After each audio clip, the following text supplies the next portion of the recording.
નમસ્કાર દોસ્તો, ડીઆઈસીએસની official જીપીએસસીની YouTube ચેનલમાં તમારા સૌનું હાર્દિક સ્વાગત છે. તો તમે સૌ જાણો છો કે આપણે રોજ રાત્રે 9 વાગે એસટીઆઈ અને સીસીઈની જે ગ્રુપ બીની મેઇન્સ છે, આની સાથે સાથે જેટલી પણ એવી એક્ઝામ્સ આવે છે જે હવે નજીકના ભવિષ્યમાં આવવાની જ છે, એ બધા માટે એક ટેસ્ટ સિરીઝ ચાલુ કરી છે.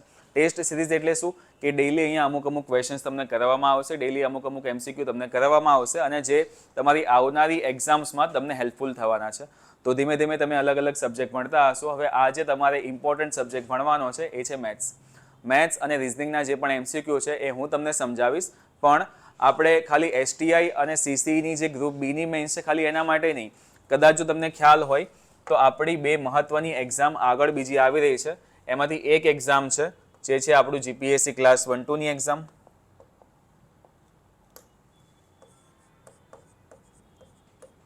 આની સાથે સાથે જો તમે ફોર્મ ભરેલા હોય તો એક આવે છે કોન્સ્ટેબલની એક્ઝામ અને પછી એક આવવાની છે પીએસઆઈની એક્ઝામ.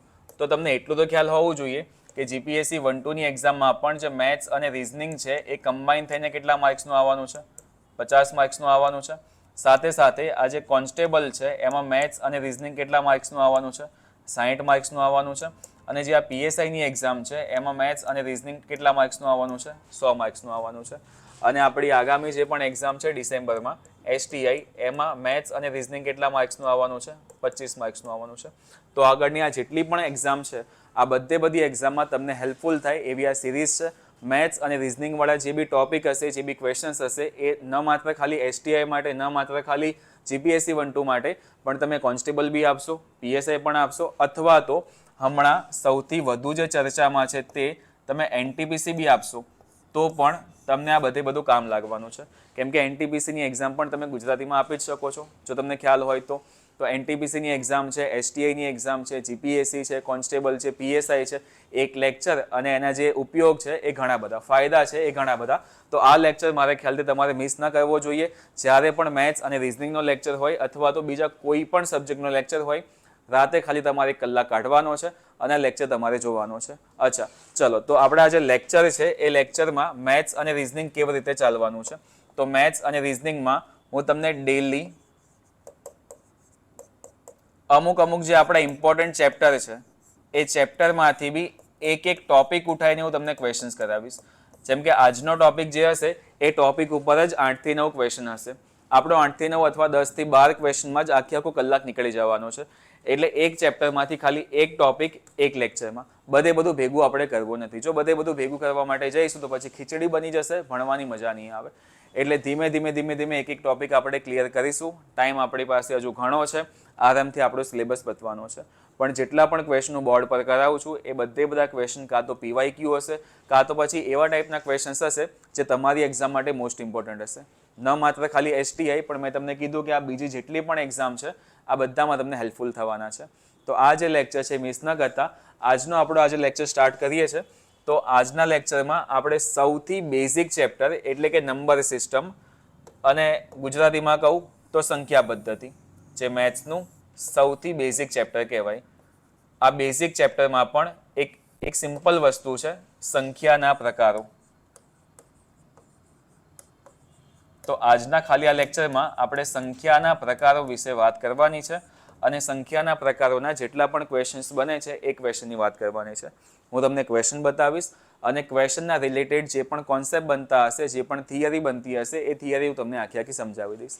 એટલે તમને ક્વેશ્ચનની જોડે આખું ચેપ્ટર પણ પતતું જાય. ડન? તો ચલો શરૂઆત કરીએ આજના લેક્ચરની.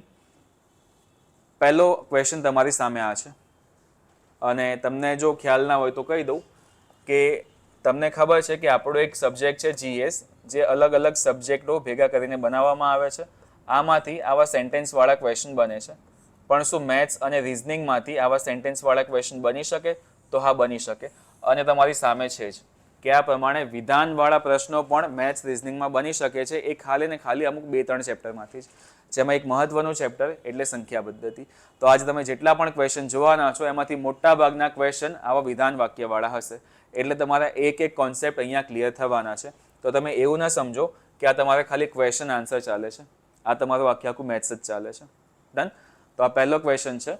શાંતિથી ક્વેશ્ચન વાંચો અને જુઓ કે તમે આન્સર આપી શકો છો કે નહીં. કીધું છે કે નીચેનામાંથી સાચા વિધાન જણાવો. પહેલું વિધાન છે દરેક પ્રાકૃતિક સંખ્યા સમય સંખ્યા છે.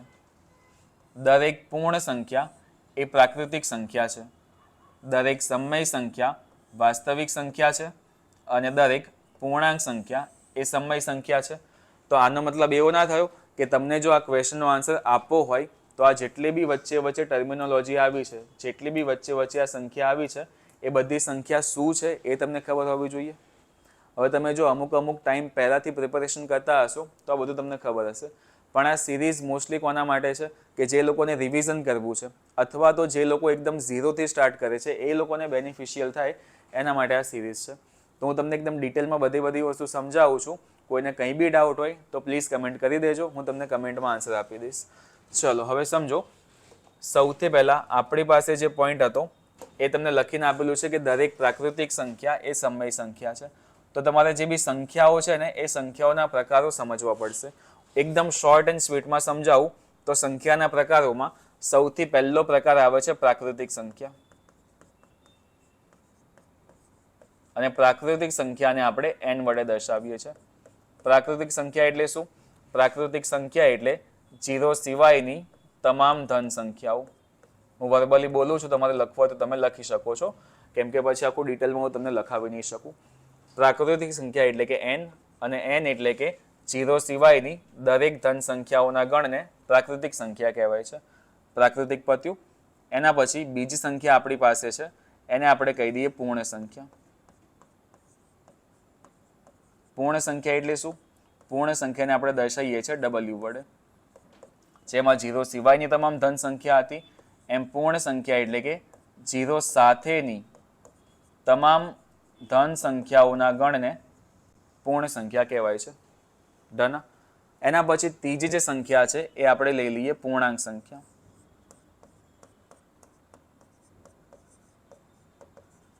પૂર્ણાંક સંખ્યાને આપણે દર્શાવીએ છીએ z વડે. પૂર્ણાંક સંખ્યા એટલે શું? કે જો આમાં પ્લસ વાળી સંખ્યા તો આવી ગઈ, આમાં 0 પણ આવી ગયું, હવે ખાલી વધી કઈ સંખ્યા? હવે ખાલી વધી માઇનસ વાળી સંખ્યા. તો ક્યાંક આપણે માઇનસમાંથી શરૂ કરીશું. તો દરેક માઇનસ વાળી સંખ્યા એટલે કે ઋણ સંખ્યા 0, અને 0 પછી જે પણ બધી પ્લસ વાળી સંખ્યાઓ છે, આ દરેક સંખ્યાઓ ભેગી મળીને પૂર્ણાંક સંખ્યા બને છે. સિમ્પલ. આ બધું તમે ક્યાંક ને ક્યાંક સ્કૂલમાં અથવા તો તમારા જે બી બુક હશે તમારી પાસે એમાં તમે વાંચતા હશો. ચોથી સંખ્યા છે આપણી પાસે, એ છે સમય સંખ્યા. તો આ સમય સંખ્યા એટલે શું? આની વ્યાખ્યા કંઈક એ પ્રમાણે આપેલી છે કે જે સંખ્યાને p/q ના સ્વરૂપમાં દર્શાવી શકાય, પણ q કોઈ દિવસ 0 હોવો જોઈએ નહીં. તો આ બધી સંખ્યા સમય સંખ્યા કહેવાય. ડન. સમય સંખ્યાને આપણે q વડે દર્શાવીએ છીએ. એટલે આનો મતલબ એવો થયો, ફોર એન એક્ઝામ્પલ હું એક સંખ્યા લખું કે 22/7. તો 22/7 શું સમય સંખ્યા છે? તો હા, આ સમય સંખ્યા છે. કેમ છે? કેમ કે p/q એટલે કે અંશ અને છેદના સ્વરૂપમાં છે, અને છેદ ક્યારે પણ 0 નથી. જે છેદ છે એ 0 ન હોવો જોઈએ. જો છેદ 0 ન હોય તો પછી એ બધી સંખ્યા સમય સંખ્યા છે. તો પછી આવું ના કહી શકાય કે જો હું આવી સંખ્યા લખું 18/11, તો આ સંખ્યા બી સમય સંખ્યા તો છે જ ને, કેમ કે અંશ અને છેદ છે. છેદ આપણી પાસે 0 નથી, એટલે આ પણ સમય છે.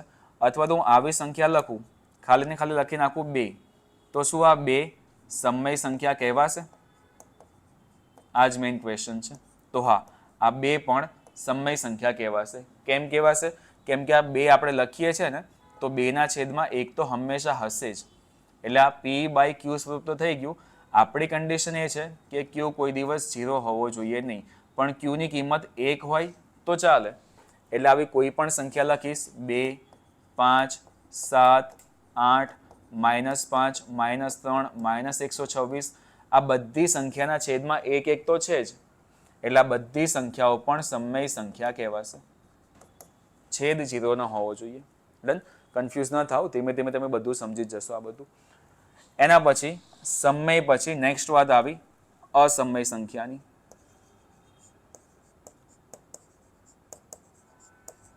અને અસમય સંખ્યા એટલે શું? અસમય સંખ્યાની ડેફિનેશન બહુ મસ્ત આપેલી છે કે જે સંખ્યા સમય ન હોય તે તમામ અસમય છે. લો હવે મસ્ત એવી ડેફિનેશન. પણ તમને ખબર ક્યાંથી પડશે કે કઈ કઈ સંખ્યા અસમય છે? એવી સંખ્યા કે જેના જવાબમાં પોઈન્ટ પછી આંકડા કન્ટિન્યુ ચાલતા હોય, પોઈન્ટ પછી આંકડા બંધ ન થાય, આવી બધી સંખ્યા સમય સંખ્યા કહેવાશે. જેમ કે હું લખી નાખું √2 વર્ગમૂળમાં 2. એવી સંખ્યાઓ કે જેમનું વર્ગમૂળ પ્રોપર નીકળી શકતું નથી. √4 હોત, વર્ગમૂળમાં 4 હોત તો 2 થાત, વર્ગમૂળમાં 16 હોત તો 4 થાત, વર્ગમૂળમાં 64 હોત તો 8 બની જાત. પણ વર્ગમૂળમાં 2 લખીશ તો વર્ગમૂળમાં 2 નો કંઈ પ્રોપર આન્સર નહીં નીકળે. આનો આન્સર કદાચ તમે તમારા કેલ્સીમાં ચેક કરશો તો 1.41 પછી કન્ટિન્યુ આંકડા ચાલુ ને ચાલુ જ રહેશે. આંકડા કોઈ દિવસ પતશે જ નહીં. તો આવી જેટલી બી સંખ્યા છે જેમાં પોઈન્ટ પછી આંકડા કોઈ દિવસ ખતમ થતા નથી કે અટકતા નથી, અથવા તો પોઈન્ટ પછી આંકડાઓ ગણી ન શકાય અને અલગ અલગ હોય, તો પછી એને કહેવાશે અસમય. એટલે વર્ગમૂળમાં 2, વર્ગમૂળમાં 3, વર્ગમૂળમાં 5, વર્ગમૂળમાં 7, વર્ગમૂળમાં 11 અને આ પ્રમાણે કન્ટિન્યુ ચાલ્યા જ કરશે. તો આ બધી સંખ્યાને આપણે અસમય સંખ્યા કહીશું. અને સાથે સાથે અમુક ગાણિતિક સંજ્ઞાઓ છે, ગાણિતિક અથવા તો ભૌતિક સંજ્ઞાઓ,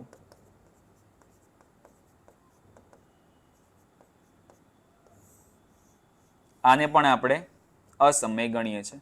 જેમ કે પાઈ, આલ્ફા, બીટા, ગામા, પછી તમે આવું સાંભળ્યું હશે આ ડેલ્ટા, પછી આ ઓમેગા. તો હવે જેટલી બી સંજ્ઞા તમે સ્કૂલમાં જોતા હતા, આ બધી સંજ્ઞાઓની કંઈક ને કંઈક કિંમત છે.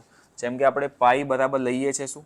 પાઈ બરાબર 22/7 લઈએ તો છે, 3.14 લઈએ તો છે, પણ એકચ્યુઅલમાં આ સાચી કિંમત નથી. તો સાચી કિંમત શું છે? સાચી કિંમત છે 3.1428. પછી આ સંખ્યા કન્ટિન્યુ ચાલ્યા જ કરશે, કોઈ દિવસ અટકશે જ નહીં. પણ આપણે દાખલાનો જવાબ આવે એના માટે આપણે 3.14 લઈ લઈએ છીએ. તો પછી આ પાઈની કિંમત કોઈ દિવસ અટકતી નથી. તો પછી પાઈ કેવી સંખ્યા થઈ? અસમય સંખ્યા થઈ. સિમ્પલ. ડન. તો તમે સંખ્યાના જે પણ પ્રકાર જોયા એમાં પ્રાકૃતિક સંખ્યા, પૂર્ણ સંખ્યા, પૂર્ણાંક સંખ્યા, સમય સંખ્યા અને અસમય સંખ્યાઓ છે. હોપ કે તમને આટલામાં ખબર પડી હોય. અને એના પછી છેલ્લે એક આવશે, એ છે આપણી વાસ્તવિક સંખ્યા. તો આ વાસ્તવિક સંખ્યા એટલે શું? વાસ્તવિક સંખ્યા એટલે કે રિયલ નંબર્સ, અને વાસ્તવિક સંખ્યાને આપણે આર વડે દર્શાવીએ છીએ. તો વાસ્તવિક સંખ્યા એટલે કે તમામ સમય અને અસમય સંખ્યા ભેગી થશે તો વાસ્તવિક સંખ્યા બનશે. સિમ્પલ. આટલું સમજ્યા? જો આટલી થિયરી તમારી સ્ટ્રોંગ હોય તો અને તો જ તમે આવા ટાઈપના જે ક્વેશ્ચન છે એ તમે ટેકલ કરી શકશો. હવે આ ક્વેશ્ચનમાં છે શું? આ ક્વેશ્ચનમાં તમે ખાલી એટલું સમજો કોન્સેપ્ટ વાઇઝ. હોપ કે આ તમને ખબર પડી ગઈ હોય. તો હવે આના પરથી હું તમને એક કોન્સેપ્ટ સમજાવું છું, એ સમજો કે એનમાં શું હતું. એનમાં આપણી પાસે હતું દરેક ધન સંખ્યા 1, 2, 3, 4. શું આ બધી સંખ્યા ડબલ્યુમાં નથી આવી જતી? 1, 2, 3, 4. આગળ 0 આવ્યો એ આખું અલગ છે. પણ જેટલી પણ પ્રાકૃતિક સંખ્યાઓ છે એ બધી સંખ્યા કઈ થઈ ગઈ? પૂર્ણ સંખ્યા થઈ ગઈ. જેટલી પણ પૂર્ણ સંખ્યાઓ છે એ બધી સંખ્યા શેમાં રિપીટ થશે? એ બધી રિપીટ થશે પૂર્ણાંક સંખ્યામાં. કેમ કે આમાં 0, 1, 2, 3, 4 પ્લસ વાળી સંખ્યા હતી, તો એ સેમ ટુ સેમ આમાં છે તો ખરી જ ને. આ તો આગળથી ભલે બીજી રિપીટ થઈ, કોઈ વાંધો નહીં. પણ એવું કહી શકાય કે દરેક પ્રાકૃતિક સંખ્યા એ પૂર્ણ સંખ્યા છે, દરેક પૂર્ણ સંખ્યા એ પૂર્ણાંક સંખ્યા છે. અને જો આ બધી સંખ્યાઓના છેદમાં હું 1 મૂકી દઉં તો શું આ બધી સંખ્યાઓ એ સમય સંખ્યા ના બની ગઈ? સમજાય છે? અને સમય સંખ્યાઓ આપણી પાસે જેટલી પણ હતી એ બધી પાછી કઈ હતી? એ બધી પાછી વાસ્તવિક સંખ્યાઓ તો હતી.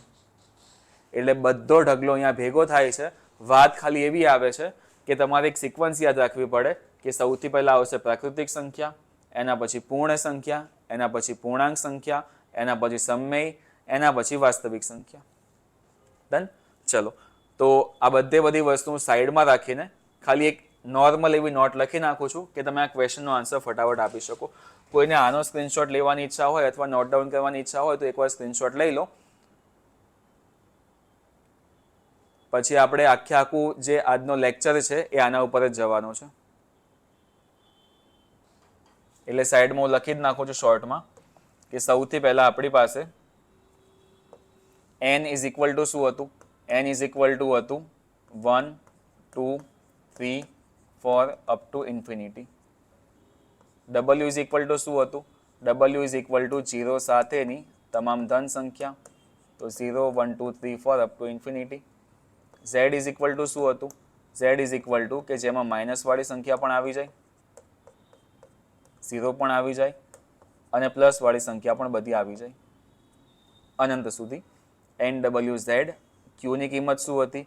ક્યુ એટલે કે સમય સંખ્યા, જે સંખ્યાને પી બાય ક્યુ સ્વરૂપમાં દર્શાવી શકાય, પણ ક્યુ કોઈ દિવસ 0 હોવો જોઈએ નહીં. આ તમામ સંખ્યા સમય સંખ્યા કહેવાશે. અને છેલ્લે આપણી પાસે હતું આર. આરનો મતલબ શું હતું?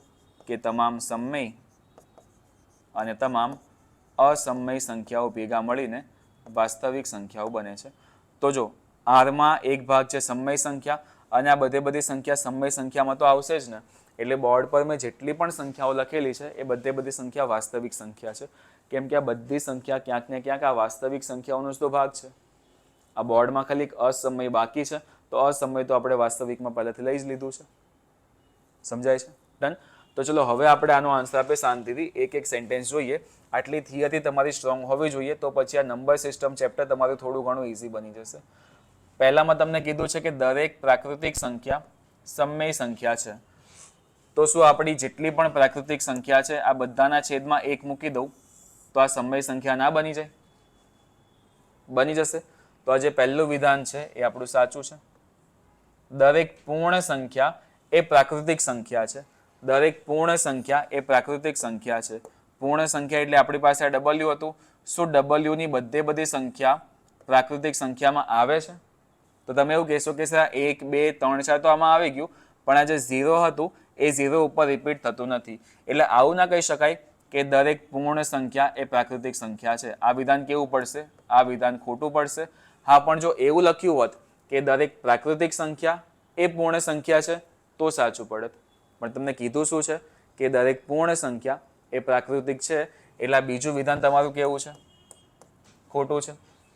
સમજાય છે? ડન. ત્રીજું તમને કીધું છે કે દરેક સમય સંખ્યા એ વાસ્તવિક સંખ્યા છે. તો આ વાસ્તવિક સંખ્યાની જે ડેફિનેશન છે એમાં જ તો લખેલું છે કે દરેક સમય સંખ્યા એ વાસ્તવિક સંખ્યામાં આવશે. તો આ ત્રીજું વિધાન પણ કેવું છે આપણું? સાચું. અને ચોથું તમને કીધું છે કે દરેક પૂર્ણાંક સંખ્યા એ સમય સંખ્યા છે. તો દરેક પૂર્ણાંક સંખ્યા એટલે શું? ઝેડ. હવે આ બધાના છેદમાં જો એક હોય તો પછી આ બધી સંખ્યા સમય સંખ્યા ના બની જાય? તો દરેક પૂર્ણાંક સંખ્યા એ સમય સંખ્યા છે જ પાછી. તો પછી આ ચોથું વિધાન પણ કેવું છે? સાચું છે. તો આપણો આન્સર શું નીકળીને આવ્યો? કે પહેલું સાચું, ત્રીજું સાચું અને ચોથું સાચું. તો 1 3 અને 4 આપણને દેખાય છે ઓપ્શન નંબર સી. તો ખાલી ક્વેશ્ચન એક પણ માથાકૂટ અનેક. ડન. સેન્ટેન્સવાળા ક્વેશ્ચન્સ એટલે જ તો લોકોને નથી ગમતા, અને એટલે જ આપણી જીપીએસસી અને એસટીઆઈ જેવી એક્ઝામ થોડી ઘણી હાર્ડ બને છે, કેમ કે આમાં સેન્ટેન્સવાળા ક્વેશ્ચન્સ આવશે. કે બસ ખાલી એક વિધાન આપ્યું હોત તો ઇઝી હતું, પણ એક જ ક્વેશ્ચનમાં આખા ચેપ્ટરનો સાર મૂકી દીધો. અને જો તમને આખું ચેપ્ટર ના ફાવતું હોય તો પછી આવા ટાઈપના ક્વેશ્ચન તમે ટેકલ ના કરી શકો. અચ્છા, બીજી વસ્તુ કે આ કંઈ હાર્ડ નહોતું, આ છે તો ઇઝી જ, પણ આમાં શું કે થોડું ઘણું તમને નોલેજ હોવું જોઈએ કે આ ચેપ્ટરનું બેઝિક શું છે. એટલે આ ચેપ્ટર તમે હાર્ડ ના સમજતા, આ ચેપ્ટર તમારું એકદમ બેઝિક ચેપ્ટર છે, તમને થોડું ઘણું ફાવવું જોઈએ. ક્લિયર? આ તમારો પહેલો ક્વેશ્ચન હતો. મેઇન વસ્તુ છે કે તમને આટલી વસ્તુ ફાવવી જોઈએ. અચ્છા, ચલો આની પરથી હું તમને એક બીજી વસ્તુ શીખવાડું છું, એ ધ્યાનથી સમજજો. એટલાના આગળવાળો જે ક્વેશ્ચન છે એ તમારો ફટાફટ ટેકલ થઈ જશે. મેથ્સમાં તમે એક સાઇન ભણ્યા હશો, એક સિમ્બોલ ભણ્યા હશો. આ સિમ્બોલને ગણિતની ભાષામાં તમે શું કહેશો? તમે ઘણા બધા ગણ ભણ્યા હતા, એમાં એક હતો યોગ ગણ, છેદ ગણ. તો આ શું છે? આ છે તમારો ઉપગણ, અને ઉપગણને ઇંગ્લિશમાં કહેવાય સબસેટ. હવે સબસેટ વાળો કોન્સેપ્ટ શું છે? જેમ કે માન લો કે હું લઈ લઉં a ની કિંમત a is equal two 1 and 2. એ પ્રમાણે માન લો કે હું લઈ લઉં b is equal two 1 2 and 3. તો શું a ની બધી કિંમત b માં રિપીટ થાય છે? તમે કહેશો કે હા સર થાય છે. તો આનો મતલબ એવો થયો કે a b નો ઉપગણ છે. એટલે બોલાયા પ્રમાણે કે a b નો ઉપગણ છે, a is subset of b, પણ લખાયા પ્રમાણે કે a ઉપગણ b. આનો ચોખ્ખો મતલબ એવો થાય કે એમાં જેટલી પણ સંખ્યા હશે એ બધી બીમાં રિપીટ થશે. પણ શું આ વસ્તુ રિવર્સ પોસિબલ છે? શું આવું લખી શકું કે બી ઇઝ સબસેટ ઓફ એ? તો આ વસ્તુ ખોટી છે, આ તમે લખી જ ના શકો. ડન. એટલે આ જે બી સાઇન છે, આ જે બી પ્રોસેસ છે એ રિવર્સ બી થઈ શકે એવું પોસિબલ નથી. હોય બી શકે અથવા તો ના બી હોય. પણ હમણાં આપણને ખાલી એક વસ્તુ ખબર પડી કે જો કોઈ પણ એક ગણમાં રહેલા બધા તમામ અંદર આવતી સંખ્યાઓ જો બીજા ગણમાં રિપીટ થતી હોય તો પછી આપણે એને ઉપગણ તરીકે લઈ શકીએ છીએ. તો શું આના પરથી એવું ના થાય કે એનમાં જેટલી પણ સંખ્યા હતી એ બધી ડબલ્યુમાં હતી, તો એન એ ડબલ્યુનો ઉપગણ છે. ડબલ્યુમાં જેટલી પણ સંખ્યા હતી એ ઝેડમાં હતી, તો ડબલ્યુ એ પાછો કોનો ઉપગણ છે? ઝેડનો ઉપગણ છે. ઝેડની બધી સંખ્યા ક્યુમાં હતી, તો આ ઝેડ પાછો કોનો ઉપગણ છે? ક્યુનો. અને ક્યુની બધી સંખ્યા કોમાં હતી? આરમાં હતી, તો ક્યુ પાછો કોનો ઉપગણ છે? આરનો. તો આ N W Z Q R આ સિક્વન્સ તમારે ખાસ યાદ રાખવાની છે. આ સિક્વન્સ ઘણી વખત પૂછાઈ પણ ગઈ છે અને આવા ટાઈપના જે ક્વેશ્ચન છે એ તમે આ સિક્વન્સના આધારે સોલ્વ કરી શકો છો. ડન. મેં તમને આગળ જે પ્રમાણે ક્વેશ્ચન સોલ્વ કરાયો એ આખું બેઝિક હતું કે તમારા મગજમાં કંઈ જ ના આવે તો પછી એવું બેઝિક વાપરીને તમે અલગ અલગ સંખ્યાઓ લખીને બી સોલ્વ કરી શકો છો. પણ જો આ સિક્વન્સ તમને યાદ હશે N W Z Q R વાળી, તો તમે આમાં એવું કરી શકો છો કે કોઈ પણ સેન્ટેન્સમાં જો તમારે ફોરવર્ડ જવાનું આવે, આગળ વધવાનું આવે તો એ વિધાન સાચું, પણ જ્યારે પણ તમારે રિવર્સ જવાનું આવે તો પછી એ વિધાન ખોટું. જેમ કે હું તમને કહું, ધ્યાનથી સમજજો. આપણી પાસે એક સિક્વન્સ છે એન ડબલ્યુ ઝેડ ક્યુ અને આર. જો આગળ વધ્યા તો સાચું, રિવર્સ આવ્યા તો ખોટું. તમને કીધું છે કે દરેક પ્રાકૃતિક સંખ્યા એ સમય સંખ્યા છે. તો પ્રાકૃતિક સંખ્યા એન હતી, સમય સંખ્યા ક્યુ હતી, આગળની બાજુમાં ગયા, આ વિધાન આપણું સાચું. દરેક પૂર્ણ સંખ્યા એ પ્રાકૃતિક સંખ્યા છે. પૂર્ણ સંખ્યા શું હતી? ડબલ્યુ. ડબલ્યુથી પ્રાકૃતિકમાં આવો તો પછી આપણે રિવર્સ આવ્યા, તો પછી આ વિધાન કેવું? ખોટું. દરેક સમય સંખ્યા વાસ્તવિક સંખ્યા છે. તો સમય શું હતું? ક્યુ. ક્યુથી આપણે આગળ ગયા વાસ્તવિક બાજુ, તો પછી આ વિધાન સાચું. દરેક પૂર્ણાંક સંખ્યા એ સમય સંખ્યા છે. પૂર્ણાંક એટલે શું? ઝેડ. ઝેડથી આપણે સમયમાં આગળ ગયા તો પછી આ વિધાન બી સાચું. તો આ પ્રમાણે બી તમે આન્સર આપી શકો છો. ડન. તમારા પર છે કે તમારે કઈ મેથડ અપ્લાય કરવી છે. ક્લિયર? તો આ થઈ ગયો તમારો પહેલો ક્વેશ્ચન. અને આજે આપણે જેટલા પણ ક્વેશ્ચન જોવાના છે એ બધા ક્વેશ્ચનની જે પણ થિયરી છે આ તમારા બોર્ડની સામે છે. ડન. તો આટલું આપણે કરવાના છે. તો કોઈને કંઈ બી ડાઉટ આવે તો પ્લીઝ એક વખત ફટાફટ કમેન્ટ કરી દેજો, જેથી કરીને જેટલા બી ડાઉટ તમારા હોય એ હું તમને હમણાં સોલ્વ કરાવી શકું. ડન.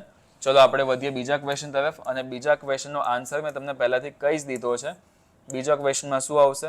બીજા ક્વેશ્ચનમાં આવશે કે તમે મને સિક્વન્સ કહો.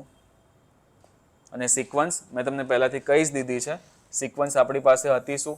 N W Z Q R. પણ ક્વેશ્ચન આવી રીતે પૂછાશે કે સંખ્યાના ઉપગણની બાબતમાં નીચેનામાંથી શું સાચું છે? તો સાચું શું છે? N W Z Q R. આ થઈ ગયો તમારો ઓપ્શન નંબર એ. એટલે જો આટલી થિયરી ફાવે તો આજનો આખો લેક્ચર તમારા માટે ઈઝી છે. ચલો વધીએ આપણે ત્રીજા ક્વેશ્ચન તરફ. ત્રીજો ક્વેશ્ચન ફરી પાછો એક સેન્ટેન્સ વાળો ક્વેશ્ચન, વિધાન વાળા પ્રશ્નો. અંદર જે બી ટર્મિનોલોજી તમને આપેલી હોય, જે પણ શબ્દ લખીને આપેલા હોય એ શબ્દ તમારા ક્લિયર હોવા જોઈએ, તો જ તમે આના આન્સર આપી શકો. જેમ કે આમાં તમને શું કીધું છે કે નીચેનામાંથી સત્ય વિધાન જણાવો. તો સત્ય વિધાન પહેલું તમને લખીને આપેલું છે કે દરેક બેકી સંખ્યાઓ વાસ્તવિક સંખ્યા છે. દરેક એકી સંખ્યાઓ વાસ્તવિક સંખ્યા છે. અને દરેક એકી અને બેકી સંખ્યાઓ ભેગી થઈને પૂર્ણ સંખ્યા બને છે. લો આ 3 વિધાન તમને આપ્યા. 10 સેકન્ડનો ટાઈમ આપું છું. ફટાફટ સાચું કયું ખોટું કયું જલ્દીથી કમેન્ટ કરીને જણાવો. જોઈએ કોના આન્સર આવે છે.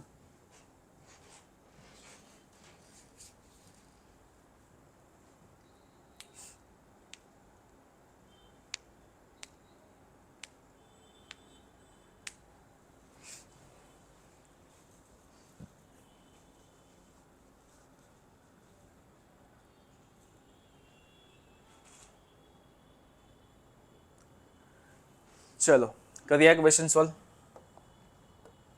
તમને ખબર હોવું જોઈએ કે બેકી સંખ્યા એટલે શું, તમને ખબર હોવી જોઈએ કે એકી સંખ્યા એટલે શું, અને તમને ખબર હોવી જોઈએ છેલ્લે જે બી સંખ્યા આપેલી છે પૂર્ણ સંખ્યા એટલે શું.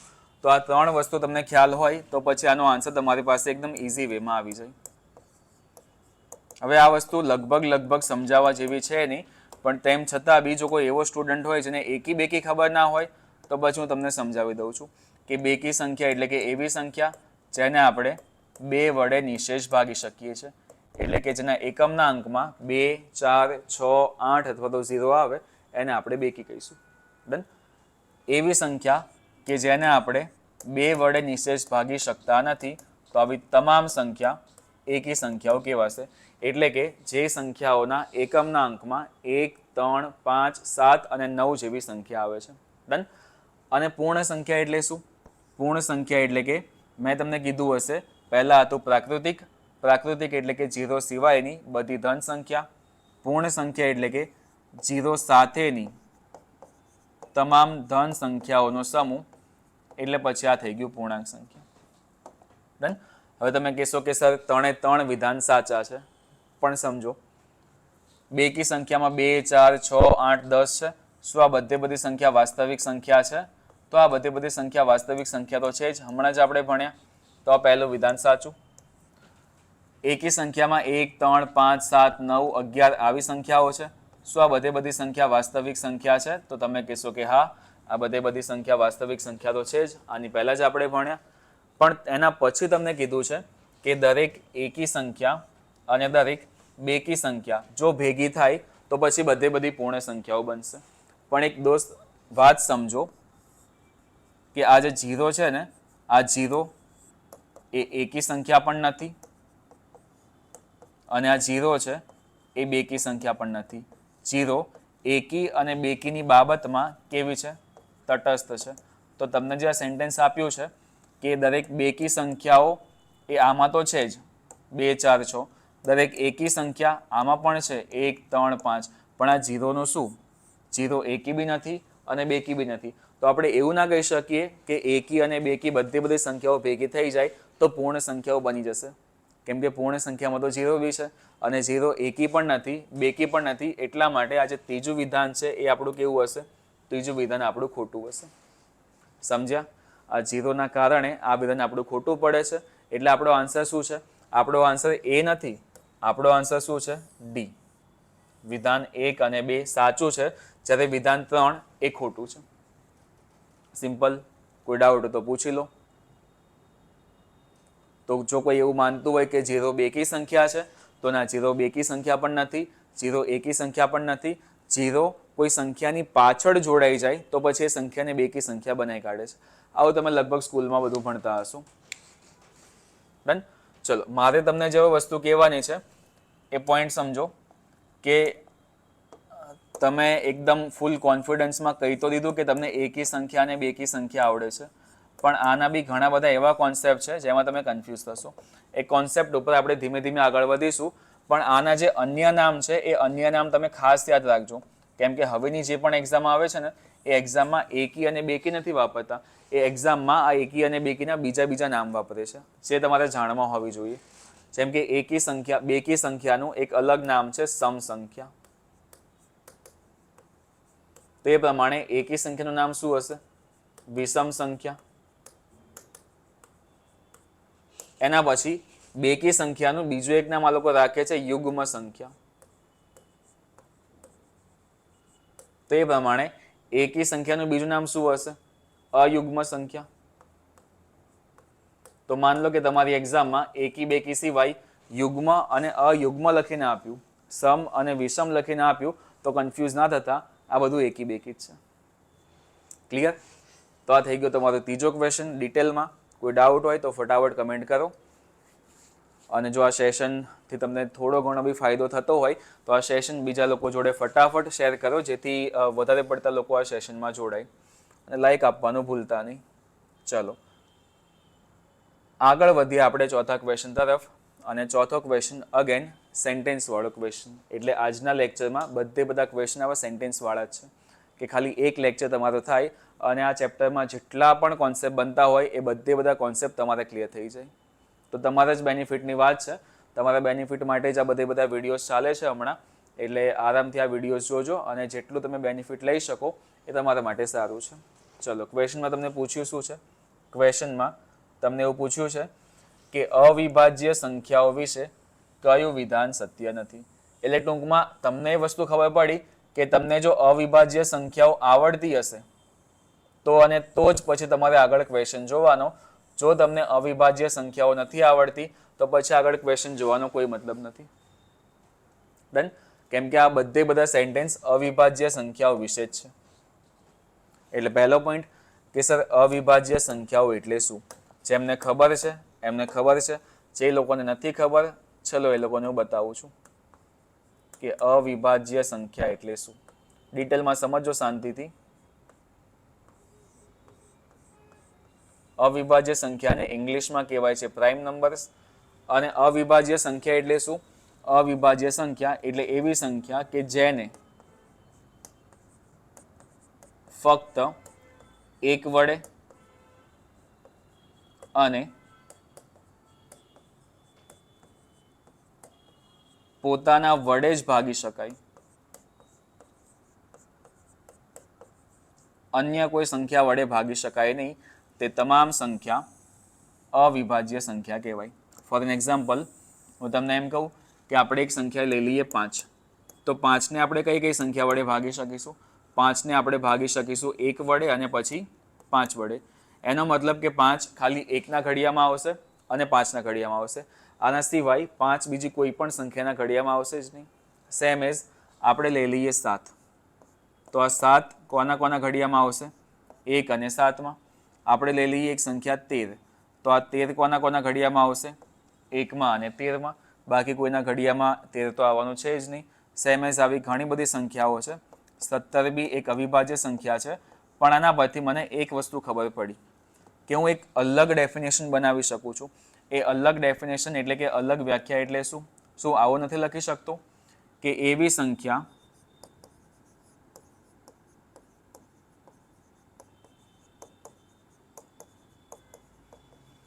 જેને ફક્ત 2 જ અવયવ હોય તે તમામ સંખ્યા અવિભાજ્ય છે. અને તે અવયવ પણ પાછા ડિફાઇન છે. એમાં એક અવયવ ચોક્કસપણે શું હોવો જોઈએ? 1 હોવો જોઈએ. અને બીજો અવયવ શું હોવો જોઈએ? બીજો અવયવ હોવો જોઈએ તે સંખ્યા પોતે. આ બધામાં એસ તો થાય છે કે 1 છે અને સંખ્યા પોતે છે, 1 છે અને સંખ્યા પોતે છે. તો એવી જેટલી પણ સંખ્યાઓ ગણિતમાં છે જેમના ખાલી ને ખાલી 2 અવયવ જ છે, એમાં એક અવયવ 1 અને બીજો અવયવ તે સંખ્યા પોતે, તે તમામ સંખ્યા અવિભાજ્ય સંખ્યા છે. ડન? આ બેઝિક આનો કોન્સેપ્ટ છે. ક્લિયર? એના પછી પોઈન્ટ સમજો. એના પછી વાળો પોઈન્ટ એવો છે કે 1 થી 100 સુધીમાં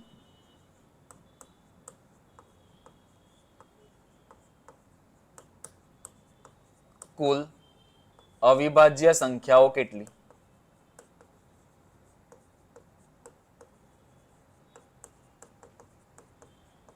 એક થી 100 સુધીમાં કુલ અવિભાજ્ય સંખ્યાઓ કેટલી? તો આનો સિમ્પલ આન્સર છે કે 1 થી 100 સુધીમાં અવિભાજ્ય સંખ્યાઓ 25 છે. યાદ રાખજો, આગળ ઘણું બધું કામ આવશે. આ ક્વેશ્ચનમાં તો આપેલું જ છે, પણ આગળ ઘણી બધી જગ્યાએ કામ લાગશે કે 1 થી 100 સુધીમાં કુલ 25 અવિભાજ્ય સંખ્યાઓ છે. અચ્છા, ચલો હું થોડુંક ડિટેલમાં તમને લઈ જાઉં અને એમ કહું કે આ જે 25 અવિભાજ્ય સંખ્યાઓ છે એ પાછી કઈ છે એ મારે જોવું હોય તો જોડે જોડે લખી નાખજો કે અવિભાજ્ય સંખ્યામાં સૌથી નાનામાં નાની અવિભાજ્ય સંખ્યા 2 છે. 2, પછી 3, પછી 5, 7. 7 પછી આપણે આગળ જઈશું તો આવશે 11, એના પછી આવશે 13, પછી 17, પછી આવશે 19, એના પછી 21 આવશે? ના, કેમ કે 7 તરી 21 થઈ જાય છે. 23, 23 પછી 29, 29 પછી 31, પછી આવશે 37, 41, 43, 47, 51 આવશે? ના, 17 તરી 51. તો એના પછી આવશે 53, 57 બી નહીં આવે. આવશે 59, પછી આવશે 61, પછી આવશે 67, પછી આવશે 71, 73, 79, એના પછી 83, 89 અને છેલ્લે આવશે 97. તો ગણી લો કે આ જેટલી બી સંખ્યા લખી છે, શું આ બધી સંખ્યાઓ 25 થઈ જાય છે? 1 2 3 4 5 6 7 8 9 10 11 12 13 14 15 16 17 18 19 20 21 22 23 24 25. તો બોર્ડ પર આ જે 25 સંખ્યાઓ લખેલી છે, આ 25 સંખ્યા એવી છે જે 1 થી 100 માં આવતી અવિભાજ્ય સંખ્યાઓ છે. તો મેં તમને 1 થી 100 લખાઈ કાઢી. તો શું આમાં તમે એવો જવાબ ના આપી શકો કે 1 થી 50 માં કેટલી આવશે, 1 થી 20 માં કેટલી આવશે, 1 થી 80 માં કેટલી આવશે? તો આવા ટાઈપના ઘણા સેન્ટેન્સ બની શકે છે. જો તમને આટલું યાદ હોય તો પછી તમે બધા સેન્ટેન્સનો આન્સર ફટાફટ આપી દેશો. આ તમારો કોન્સેપ્ટ બત્યો અવિભાજ્ય સંખ્યાવાળો. હવે આપણે ક્વેશ્ચન પર જઈએ. ક્વેશ્ચનમાં તમને લખીને આપેલું છે કે સાચું વિધાન જણાવો. એવું કીધું છે કે અવિભાજ્ય સંખ્યા વિશે કયું વિધાન સત્ય નથી. એટલે તમારે ખોટું વિધાન કયું છે એ કહેવાનું છે. તો પહેલામાં તમને કીધું છે કે એકી સંખ્યાઓ જ અવિભાજ્ય સંખ્યા બની શકે છે. તો એવું તો પોસિબલ છે નહીં, કેમ કે આપણી પાસે આ એક બેકી સંખ્યા છે જે અવિભાજ્ય તો છે. તો પછી આ ખોટું ના કહેવાય કે ખાલી એકી સંખ્યાઓ જ અવિભાજ્ય બની શકે. આ બેકી છે તેમ છતાં બી તો અવિભાજ્ય છે. એટલે પહેલું વિધાન કેવું છે આપણું? ખોટું છે. બીજામાં તમને કીધું છે કે સૌથી નાની અવિભાજ્ય સંખ્યા 1 છે. તો અહીંયા આપણે જોયું કે સૌથી નાની અવિભાજ્ય સંખ્યા કઈ છે? 2 છે. એટલે આ વિધાન બી આપણે કેવું હશે? ખોટું હશે. અને ત્રીજામાં તમને કીધું છે કે 1 થી 100 સુધીમાં કુલ 25 અવિભાજ્ય સંખ્યાઓ છે. તો આ વિધાન તો આપણું સાચું છે અને 25 મેં તમને લખાઈ જ કાઢી. ડન. એટલે આપણો જવાબ શું છે? આપણે કહેવાના છે કે કયા વિધાન સત્ય નથી. તો આ પહેલું અને જે બીજું છે એ સત્ય નથી. એટલે આમાં તમે કન્ફ્યુઝ ન થતા. તમે એવું લખતા કે ભાઈ ત્રીજું સાચું છે. ડન. તમને અસત્ય કીધું છે કે કયું વિધાન સત્ય નથી, તો પહેલું અને બીજું એ ખોટું છે. સિમ્પલ. આ થઈ ગયું તમારું એકદમ ડિટેલમાં અવિભાજ્ય સંખ્યાઓ. જે ક્લાસરૂમમાં અમે ભણાવીએ છીએ એની એ જ વસ્તુ બોર્ડ પર છે. આનાથી 1 પોઈન્ટ વધારે નહીં, આનાથી 1 પોઈન્ટ ઓછો નહીં. સિમ્પલ. કોઈ બી ડાઉટ હોય ફટાફટ પૂછી લો, પછી આપણે આગળ વધીએ. ડાઉટ ના હોય તો હું તમને એક પોઈન્ટ કહું આગળ. એક અવિભાજ્ય છે કે વિભાજ્ય છે? તો જેમ મેં તમને કીધું કે જેમ 0 એ એકી અથવા બેકી બંનેમાંથી કંઈ જ નથી, એ જ પ્રમાણે આ જે આપણી પાસે 1 છે એ એક અવિભાજ્ય પણ નથી,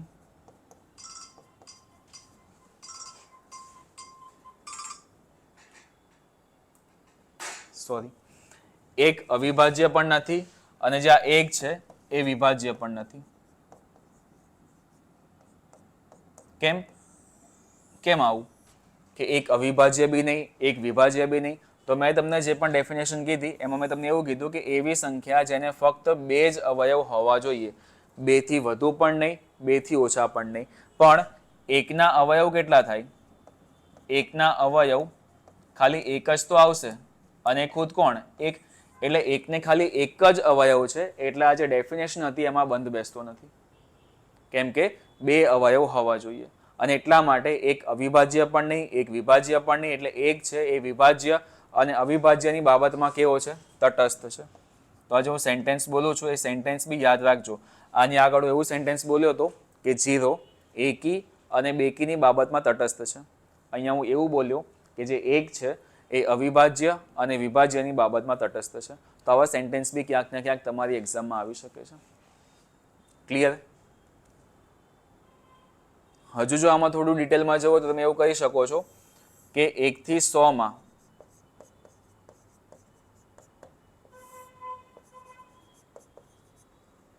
અવિભાજ્ય સંખ્યા કેટલી હતી? તો તમે કહેશો કે સર હમણાં જ આપણે ભણ્યા 25 હતી.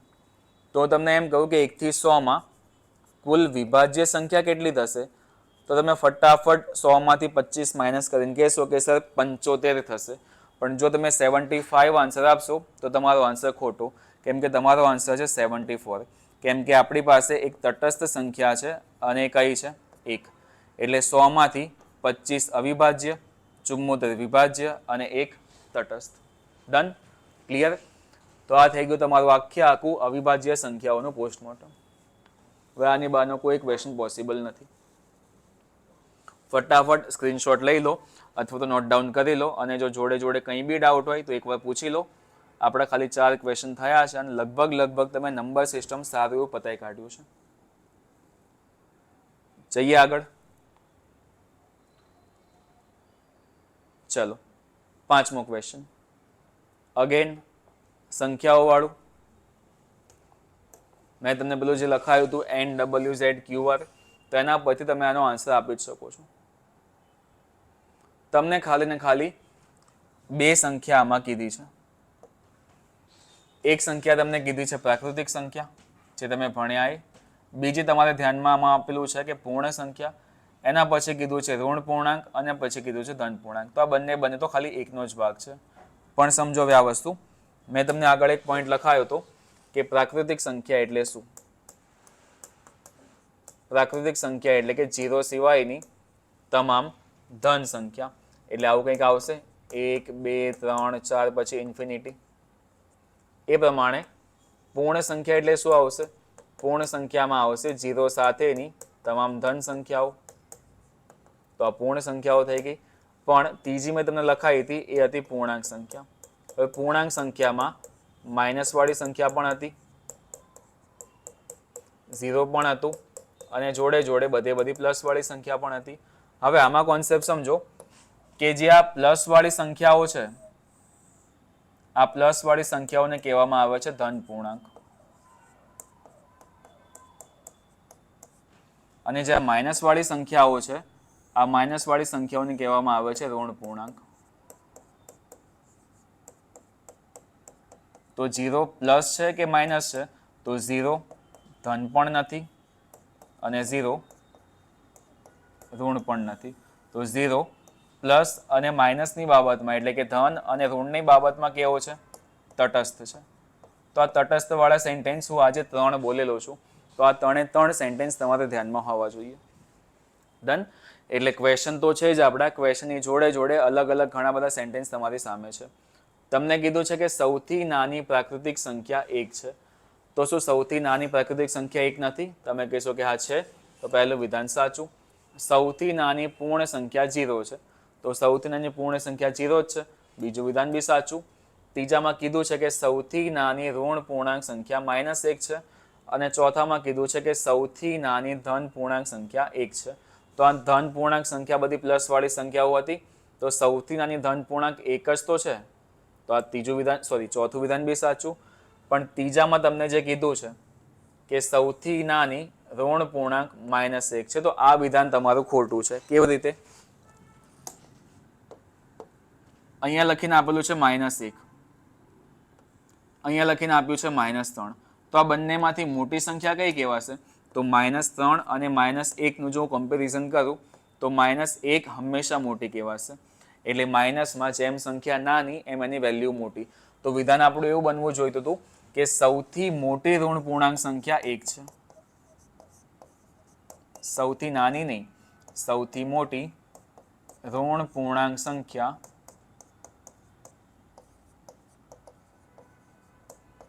-1 છે. આ વિધાન તમારું સાચું છે. તો પછી ખોટું કયું છે? આ જે સી હતું, આ સી તમારું ખોટું સેન્ટેન્સ. તો એકદમ બેઝિક કોન્સેપ્ટ છે. આ પહેલું ચેપ્ટર છે. તમને આટલું તો ખ્યાલ હોવી જોઈએ. અને જો ખ્યાલ ના હોય તો હું તમને એક પોઈન્ટ બતાવું છું. ક્લિયર? આ ખતમ તમારા 5 ક્વેશ્ચન. ચલો, 5 પછી આગળ વાત કરું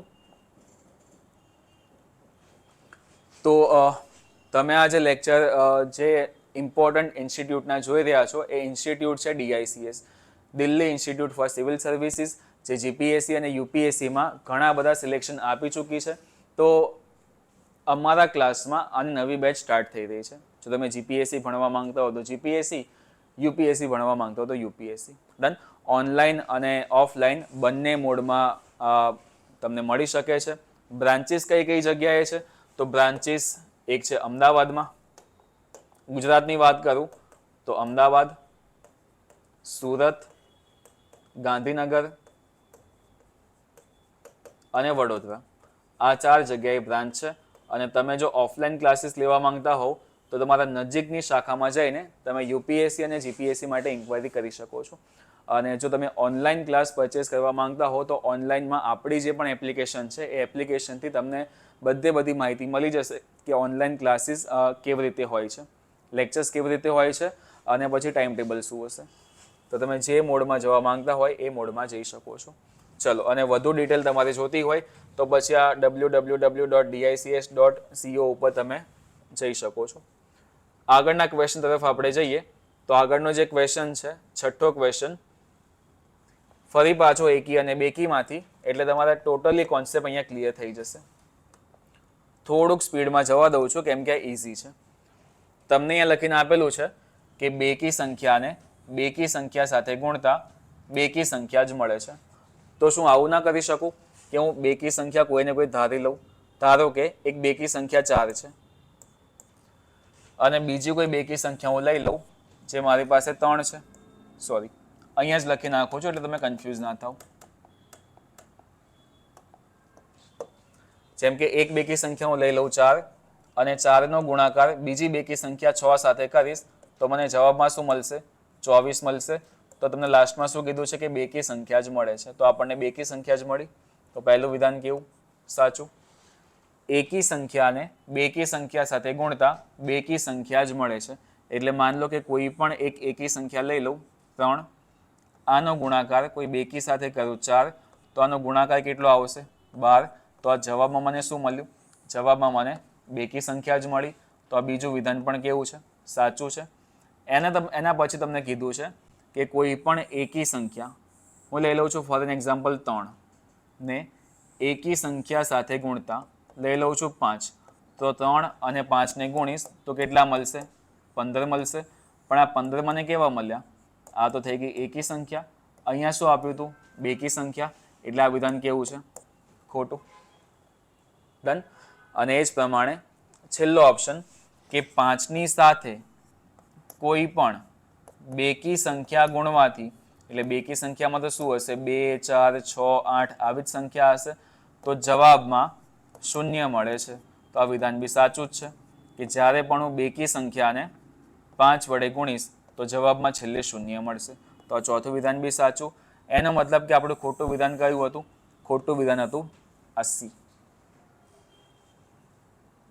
અને આ જે કોન્સેપ્ટ મેં લખાયેલો છે, આ કોન્સેપ્ટનો ઉપયોગ તમારે આગળના લેક્ચરમાં આવવાનો છે કે 5ની જોડે કોઈ પણ બેકી સંખ્યા ગુણો તો જવાબમાં છેલ્લે 0 મળે. ક્લિયર? ચલો, 6 ક્વેશ્ચન ખતમ. વધ્યા આગળના ક્વેશ્ચન તરફ. 7મો ક્વેશ્ચન, અને થોડુંક ઇઝી ક્વેશ્ચન. આટલા બધા કોન્સેપ્ટ ભણી ગયા પછી હવે થોડી ઇઝી વસ્તુ 1-2 જોઈ લઈએ.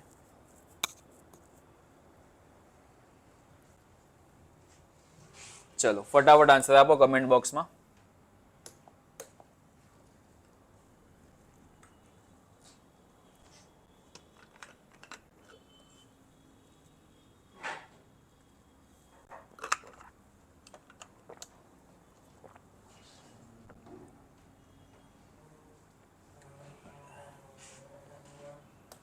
ચલો, આમાં તમને શું કીધું છે?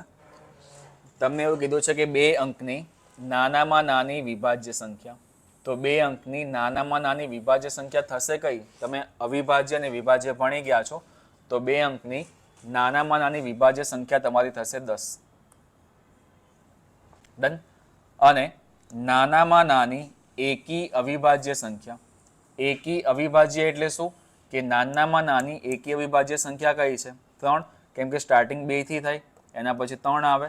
પણ આ 2 તો કેવી છે? 2 બેકી છે.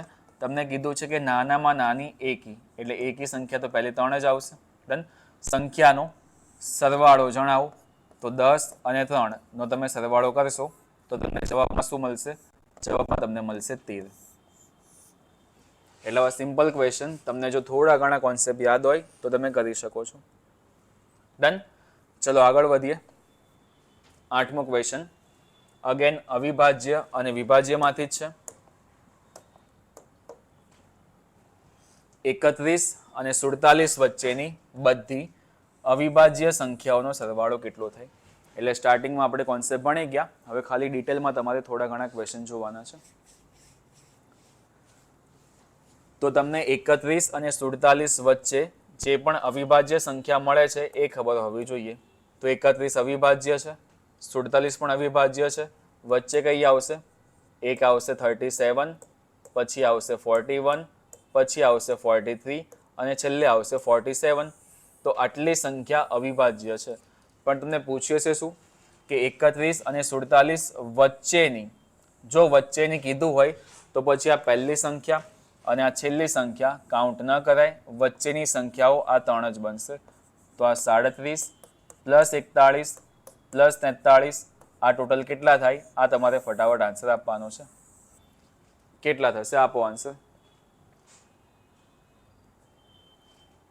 37 માં 3 એડ કરો એટલે 40, 40 ને 40 80, 80 ને 40 120 અને 1 121. આ થઈ ગયો તમારો આન્સર. છે સિમ્પલ. ચલો વધીએ આગળ. 9મો ક્વેશ્ચન, ઇમ્પોર્ટન્ટ ક્વેશ્ચન છે આ. બહુ પહેલા આવા ટાઈપના ક્વેશ્ચન પૂછતા હતા, હમણાં થોડા ઓછા થયા છે. પણ એસટીઆઈમાં જો પેપર ઇઝી નીકળે તો પછી આ ટાઈપના ક્વેશ્ચન પૂછવાની સંભાવનાઓ છે. a plus 2b 2a plus 3b ની વ્યસ્તની વિરોધી સંખ્યા કઈ હશે? તો ખાલી કોન્સેપ્ટ સમજો કે તમને બે વસ્તુ ખબર હોવી જોઈએ કે વ્યસ્ત સંખ્યા એટલે શું, અને તમને એ ખબર હોવું જોઈએ કે વિરોધી સંખ્યા એટલે શું. સ્કૂલ વાળો આખો કોન્સેપ્ટ છે. એકવાર ધ્યાનથી સમજી લેજો કે આગળ તમને વાંધો ના આવે. માન લો કે મેં તમને એક સંખ્યા આપેલી છે અને એ સંખ્યામાં લખેલું છે p/q, અને હું તમને કહું કે તમે p/q ની વ્યસ્ત સંખ્યા જણાવો. તો જે છેદ છે એ જશે અંશમાં અને જે અંશ છે એ આવશે છેદમાં. એટલે ખાલી ઉપર નીચે ચેન્જ થશે. આને કહેવાય વ્યસ્ત સંખ્યા. જેમ કે હું તમને એવું લખીને આપું કે 18/23, તો આની વ્યસ્ત સંખ્યા શું થશે? 23/18. અચ્છા, માઇનસ હોય તો બી શું ફરક પડે છે? એમ લખું કે -x/y, તો આની વ્યસ્ત શું થાય? માઇનસ તો એમના એમ, ખાલી સંખ્યા ઉલટી થઈ જશે, y/x. ડન. જો આવું લખેલું હોય કે 8 ની વ્યસ્ત સંખ્યા જણાવો, તો 8/1 તો હોય જ ને, તો 1 ઉપર આવે, 1/8. એટલે ખાલી અંશ અને છેદ ચેન્જ કરો તો પછી વ્યસ્ત સંખ્યા. તો પછી વિરોધી એટલે શું થાય? વિરોધી એટલે પછી કંઈક આવું થશે કે સંખ્યા જો માઇનસમાં તમને આપેલી હોય તો એ કન્વર્ટ શેમાં કરવી પડશે? પ્લસમાં. અને જો સંખ્યા તમને પ્લસમાં આપેલી હોય તો પછી કન્વર્ટ તમારે શેમાં કરવી પડશે? માઇનસમાં. આમાં અંશ અને છેદ ચેન્જ ન થાય. જેમ કે એવું લખીને આપેલું હોય કે x/y ની વ્યસ્ત સંખ્યા કઈ? સોરી, x/y ની વિરોધી સંખ્યા કઈ? તો -x/y. તમને એવું કહે કે -22/7 ની વિરોધી સંખ્યા કઈ? તો +22/7. એટલે વ્યસ્ત સંખ્યામાં ઉપર નીચે ખાલી ચેન્જ થશે અને વિરોધી સંખ્યામાં ખાલી ને ખાલી જે પણ સાઇન આપેલી હશે, જે પણ નિશાની આપેલી હશે એ ખાલી ચેન્જ થશે. એટલે આ કોન્સેપ્ટ ઉપરથી આ ક્વેશ્ચન છે અને આની આગળવાળો ક્વેશ્ચન પણ લગભગ આમાંથી જશે. એટલે આ વ્યસ્ત અને વિરોધીમાં કોઈ પણ ડાઉટ હોય તો ફટાફટ પૂછી લો, કેમ કે આ ક્વેશ્ચન બહુ મસ્ત છે અને એક્ઝામમાં પૂછાય જ છે. ચલો સમજો, હટાઈ દઉં છું. હોપ કે આ ખબર તમને પડી ગઈ હશે. તમને સંખ્યા આપેલી છે a પ્લસ 2b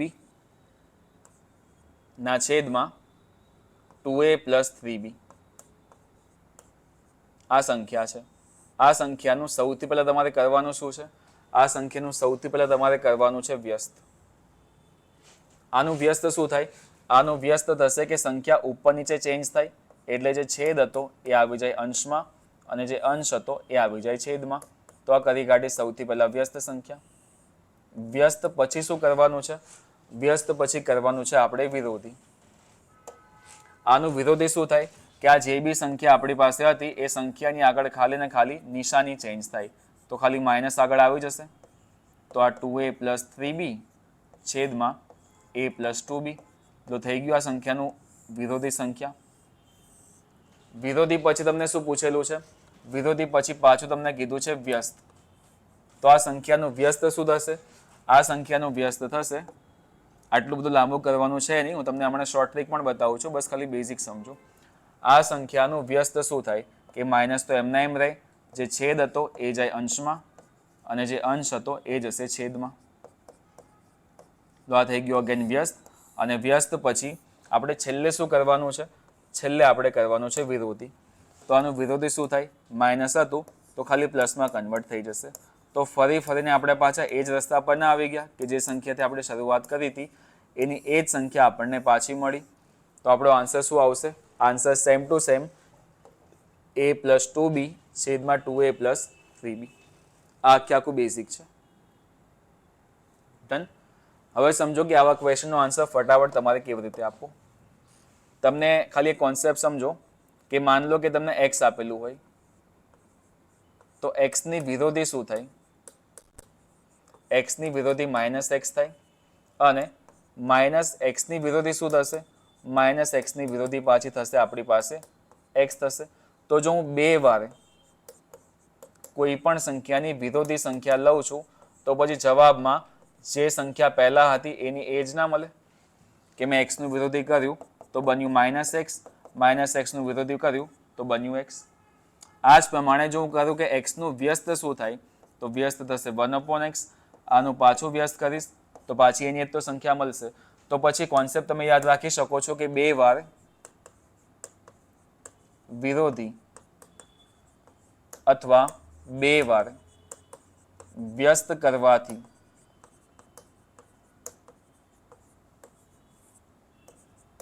તે જ સંખ્યા પાછી મળે છે.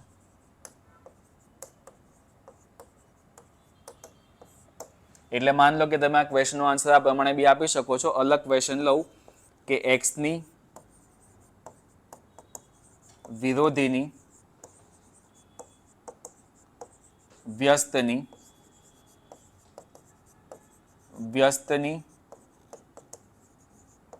વિરોધીની વ્યસ્ત સંખ્યા જણાવો. આ ક્વેશ્ચન છે. તો આનો આન્સર તમે આ પ્રમાણે આપી દો ને કે જો આ 2 વખત વિરોધી હતું તો આ 2 વખત વિરોધી કરવાથી સેમ ટુ સેમ સંખ્યા મળશે એટલે આ તો કેન્સલ. 2 વખત વ્યસ્ત કરવાથી સેમ ટુ સેમ સંખ્યા મળશે એટલે આ પણ કેન્સલ. વધ્યું શું? ખાલી વ્યસ્ત તો વધ્યું.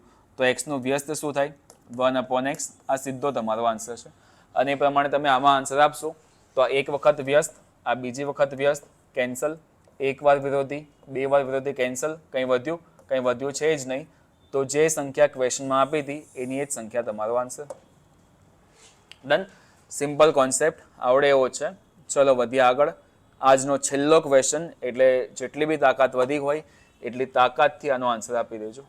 નાનો એવો ક્વેશ્ચન કે કઈ સંખ્યાના વ્યસ્તનું અસ્તિત્વ નથી. નાનો ક્વેશ્ચન છે પણ થોડો કન્ફ્યુઝિંગ છે કે કઈ સંખ્યાના વ્યસ્તનું અસ્તિત્વ નથી. એટલે તમે વ્યસ્ત સંખ્યા હમણાં ભણ્યા જ છો. જેમ કે મેં લખેલું હોય કે x, તો x નું વ્યસ્ત શું થાય? 1/x થાય. મતલબ જે સંખ્યા અંશમાં આપી હતી એ સંખ્યા ક્યાં જવાની છે? છેદમાં. તો આનો આન્સર શું આવશે? આનો આન્સર આવશે 0. કેમ કે જો હું 0 નું વ્યસ્ત કરવા માટે જઈશ તો પછી થશે શું? 1/0 અને આવી સંખ્યા દુનિયામાં પોસિબલ છે જ નહીં. એટલે હું લખી શકો છો કે છેદમાં 0 હોય, છેદમાં 0 હોય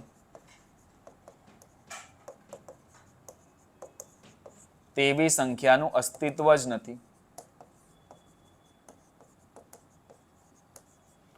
અને આના પરથી આપણે કહી શકીએ છીએ કે 0 નું વ્યસ્ત કોઈ દિવસ ના થઈ શકે. તો પોઈન્ટ તમે એ પણ યાદ રાખજો કે 0 નું વિરોધી આ પણ પોસિબલ નથી. કેમ કે આપણે હમણાં જ ભણ્યા કે 0 પોઝિટિવ પણ નથી, 0 નેગેટિવ પણ નથી. એટલે તમે 0 ના વિરોધીમાં -0 ન લખી શકો, કાં તો -0 ના વિરોધીમાં +0 ન લખી શકો. કેમ કે 0 પોઝિટિવ પણ નહીં, 0 નેગેટિવ પણ નહીં. ડન. તો આજના આપણા આટલા કોન્સેપ્ટ હતા. હોપ કે તમને ખ્યાલ આવ્યો હશે. લગભગ તમારી જેટલી પણ થિયરી આવે છે સંખ્યાના પ્રકારોવાળી એ બધી થિયરી તમારી ખતમ. એક લેક્ચર 10 ક્વેશ્ચન થિયરી ખતમ. આગળવાળો જે એવા લેક્ચર હશે એમાં અલગ અલગ એવા કોન્સેપ્ટની વાત કરીશું જે સંખ્યા પદ્ધતિમાંથી પૂછાય છે પણ તમને ખ્યાલ નથી કે સંખ્યા પદ્ધતિમાંથી છે અને અમુક એવા ક્વેશ્ચન પૂછાય પણ છે. તો એની ઉપર આપણે ચર્ચા કરીશું. આજના માટે આટલું રાખીએ. પણ જે લોકો ઓનલાઈન આ લેક્ચર જોઈ રહ્યા છે યુટ્યુબમાં અને એ લોકોને એવી ઈચ્છા છે કે આપણે ઓફલાઈન નહીં પણ ઓનલાઈન ક્લાસ કરવા છે, કેમ કે ઓનલાઈનની ફીસ ઓફલાઈન કરતાં ઘણી ઓછી બી હોય છે અને સાથે સાથે તમે ઘરે બેઠા પ્રિપરેશન કરી બી શકો છો. તો DICSનો તમારે કોઈ પણ કોર્સ GPSCનો પરચેસ કરવો હોય તો તમે જો આ કોડ ત્યાં લગાવશો તો આ કોડથી તમને 15% ડિસ્કાઉન્ટ મળી રહેશે. ડન. તો તમને પહેલાથી 15%નો બેનિફિટ તો અમે કરીને આપી જ રહ્યા છે. એટલે જો કોઈની ઈચ્છા હોય કે ઓનલાઈન કોર્સ પરચેસ કરવો છે તો આ કોડ તમે લગાવી શકો છો. ડન. ચલો તો આજના માટે આપણે આટલું રાખીએ અને DICSને તમે અલગ અલગ જગ્યા પર ફોલો કરી શકો છો. યુટ્યુબ, ઇન્સ્ટાગ્રામ, ટેલિગ્રામ, પ્લે સ્ટોરમાંથી તમે એપ્લિકેશન ડાઉનલોડ કરી શકો છો, ફેસબુક. અને જો બીજી કોઈ પણ તમને માહિતી જોતી હોય તો આ જે ફોન નંબર લખેલો છે 9586028957 આના પર તમે કોન્ટેક્ટ કરી શકો છો. ચલો મળીએ નેક્સ્ટ લેક્ચરમાં. વાંચતા રહો. Thank you plus.